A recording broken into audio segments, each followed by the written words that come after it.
Hey, what's up guys? So today we'll be building a 1440p gaming PC, which I'm truly excited for because this is my first time ever using the RX 6700 XT. This one is the SFX Black Edition, which I picked up on Facebook Marketplace for $190. Every other part in the PC will be brand new, except our graphics card, of course.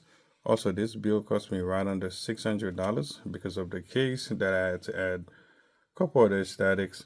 But after that, everything should come out fine. Also, this build, I only recommend it for 1440p, not 1080p. Because with the CPU that we'll be using, it will be a bottleneck at 1080p. But for 1440p, you should work out pretty fine. So let's get to it. Alright guys, so the first part we have is the Ryzen 5 5500, the baby brother of the 5600. Also, which is a 6-core, 12-thread processor. We could game and we could multitask using those 12 threads, and also try to get play without any stuttering. So I feel like this is a good budget CPU, which collect at 3.6 gigahertz, and we could go all the way to 4.2. But with our motherboard, I don't think we could do any overclock on it. So I bought it for $89.99 at Micro Center. The total come up to like $95, so which is after tax. Still pretty good. So that's for the motherboard. It's only two we can only put two RAM sticks in it.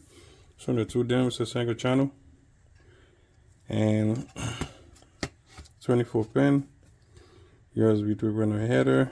We have 4 SATA ports, which we can use. It's on the AM4 socket.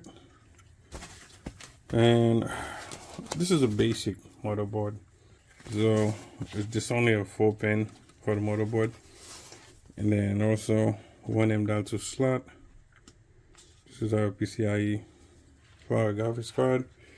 And besides the CPU cooler header for the fan, we only have 2. One here, and there's another one there. We do have 2 USB, and this is our audio jack. Nothing much really. 2 USB 2.0 and 4 USB 3.0, DVI and VGA. I wish it had Wi-Fi, because I would love to have Wi-Fi on every motherboard that I purchase. At least Bluetooth. It's like it's really a shame, because mostly everything that we use nowadays, we do need Bluetooth. This RAM, I bought it from Amazon for about $35. It's a single 16 gig. It's DDR4, 3600 megahertz, and also it's CL18. I seem faster, but it's alright. So we might as well just put the RAM stick in. We just make sure we got align the short side with the short one on the motherboard. Just gonna put it here. And also, I did forget to talk about, just gotta push down on both. Yep, till you hear the click, we heard the click. And then I forgot to say it, our CPU does come with a CPU cooler, which is good, which we will use. I was planning on using this CPU cooler, this ID Cooling SE 214, but the thing is that our case is literally messing all our aesthetic on our, so we just have to improvise in some other way to make it look good. Fans that are already on the case is the TL Thermal Bright C12 CW. I like these fans, but the only thing, they do not come with the ARGB. Here's where the problem is with this. This does not have an ARGB header. Now that we have our RAM in, we could just put the CPU in. Also guys, if you remember, if you're building one yourself, this little line, always remember that little gold line, always to match it. Always to match it with the one on the motherboard. It's tiny. I think they should have made it a different color. I don't know why they never done it on the motherboard, but you just have to match it. And you just have to drop it. Don't try to push it and just drop it. Yep, see, falls in. And we use this little latch, put it back also. And what I usually do, I usually test it to see if it's gonna fall. Nope, it's not falling down. So, all right, for our graphics card is this beauty over here. So, this is the MVP of the build. Is this RX 6700 XT, which is pretty good. Try to see. Come on, camera, focus. Okay, so this is what will help us game at 1440p. Bought it on Facebook Marketplace for $190. The guy that I bought it from is that I purchased things from him before, so he literally bought this 3 months ago, because I remember when he told me he bought it. And also he just bought a RX 78 XT, so he messaged me, tell me if I want to buy this. He was selling it for $250, but I give him $190. He accepted. So this is an amazing deal for this card. I'm gonna use this 650. It's a old power supply that I have. Only use it for testing. It's 650 watt. It's from Corsair. I remember I bought it a couple years back for $55. It's pretty good. Still pretty good. And it's semi-modular, so I don't put a lot of cables in it. I only leave these because that's all we really need, to tell the truth. And so this is what we're gonna use. We're not gonna use the power spec. We're gonna use this one instead. I was gonna use this inland 500 gigabyte SSD, but it's Gen 4, but our motherboard is only Gen 3. Instead, I'm gonna use this Crucial P3. I bought it for, I remember, $45 back a while back, and it's 500 gig, which is still decent speed. That could go up by like 3,500 megabits per second. So still pretty good, still pretty decent. We're just gonna go ahead and put it on the motherboard now, so we don't forget about it. Also, guys, I recommend this iFixit. That's if you're dealing with like small stuff like precision, like, you know, mobile devices. The iFixit is very good.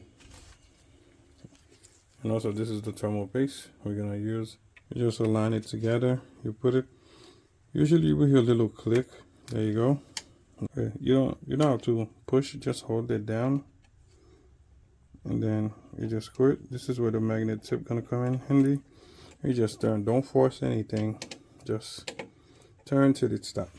After that, okay. Now that we got the brackets off, we're just gonna put a little pea size thermal paste. Okay, this should be good. And I bought this from Best Buy, about $8 for. It's pretty good performance, but I like the TM60 instead. The TM60 is way better, especially if you're overclocking. Since I don't think we're gonna be doing there won't be any overclocking, so we use this one. So all we got to do now is put it down, make sure it's cool on each other, and then all we got to do, we're gonna start. We gotta just start going a bit. Don't go all the way in. Just go a bit, and then we do that for all the 4 sides.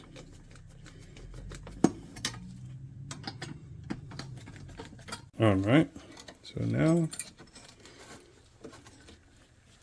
well, first I should do is put the power supply in, pass all the wires. Okay. Now that we got all our wires in, so let's just get the motherboard in.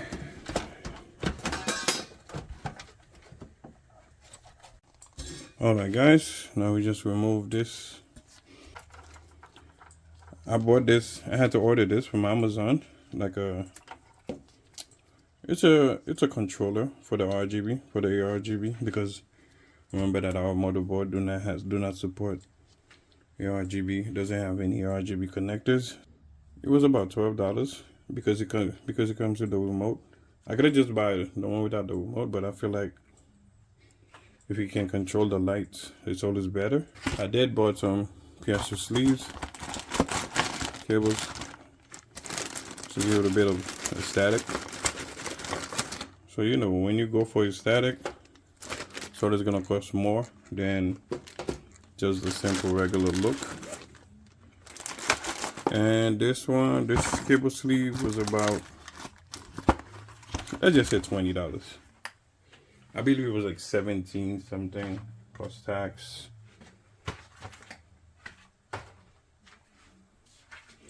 So all we gotta do is connect the cable sleeves. So connected, we only need one. So we're just gonna pass this here. So we just gotta plug this here to give it better aesthetic. And also, where's the cable crumbs? Can line it up. So it's gonna go that way, so we don't put it upside down.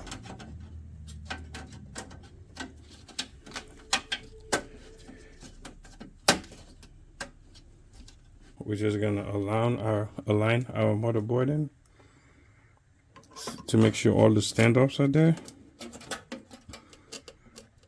Also, make sure you align everything with that. Always remember to have a magnet tip. Again, we'll make your job very easy.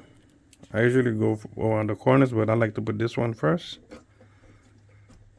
I feel like this is the main guy. That's when it stops. Then we go to this corner to put the second one. Remember, we only need 6 for this motherboard. I believe the other one is 7. It might be a bit more. Put this one. As for this one.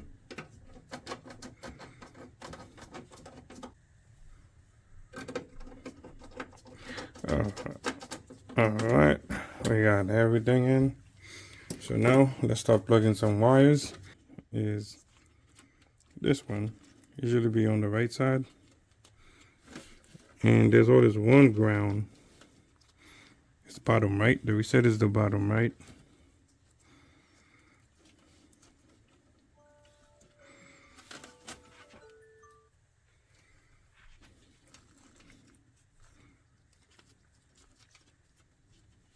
The reset is the bottom right one.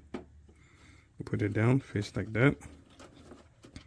And then for our power switch and power LED, the power switch is on the top right. And the power LED, the plus sign is always on the left. When you're looking at the motherboard, it's always on the left. And the minus side, the negative side, is always on the right.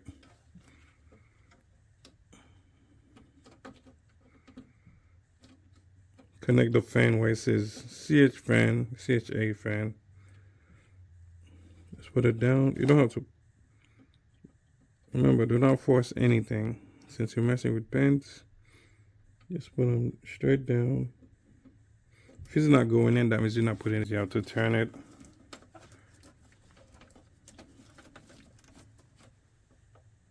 Put it straight down. Don't remember, just put it straight down. That's it. Okay, so in order to put our graphics card in, we have to make sure we have our wires away from it, because we cannot pass it on the bottom. If we pass it on the bottom, somehow it's gonna grind the fans. Two hands is always better. Now just push it down on both sides. You click. That means it's in there. Now all we gotta do is put the screws.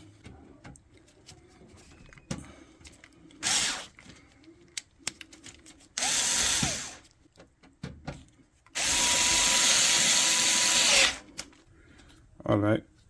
Alright guys, so we finally got the VGA cords in. Whew, man, that was a fight.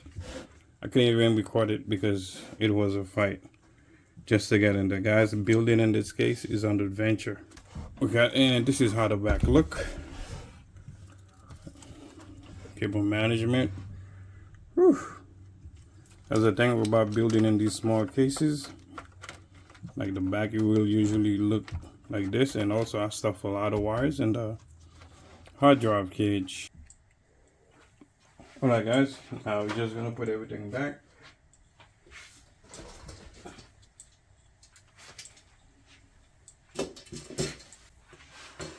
First we're gonna put the side panel.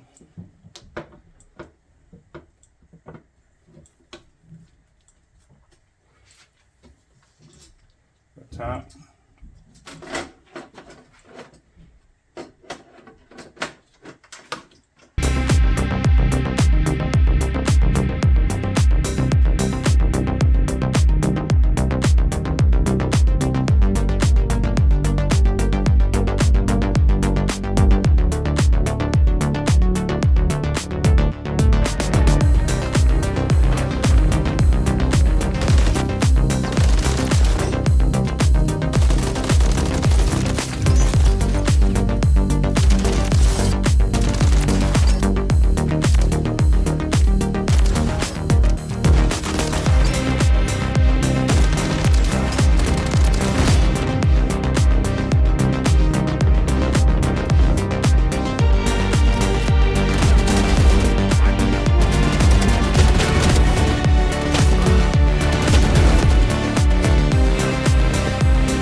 All right, guys. So, and overall, I think the build came out looking amazing, but not to the aesthetic that I planned to go with because of the motherboard.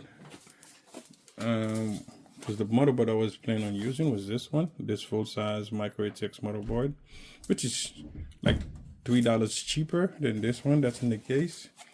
And then also it has a lot of great things. It comes with an ARGB header, it has Wi-Fi, Bluetooth, 4 DIMM slots, and another like ARGB Gen 1 header again. And also it's probably pretty good. You can overclock on this motherboard also too, because it has an 8-pin for the CPU power, so which is pretty good. And also I was planning on using this CPU cooler to give it a better aesthetic. Not that the Ryzen 5 requires it, and not that it needs it, but that was what I was gonna use. But the case, I love the case. I love the size of the case. It's nice, small. I love like small micro ATX cases. And then I think that the reason that can fit on any desk, like, and then also I like the style too, the building style.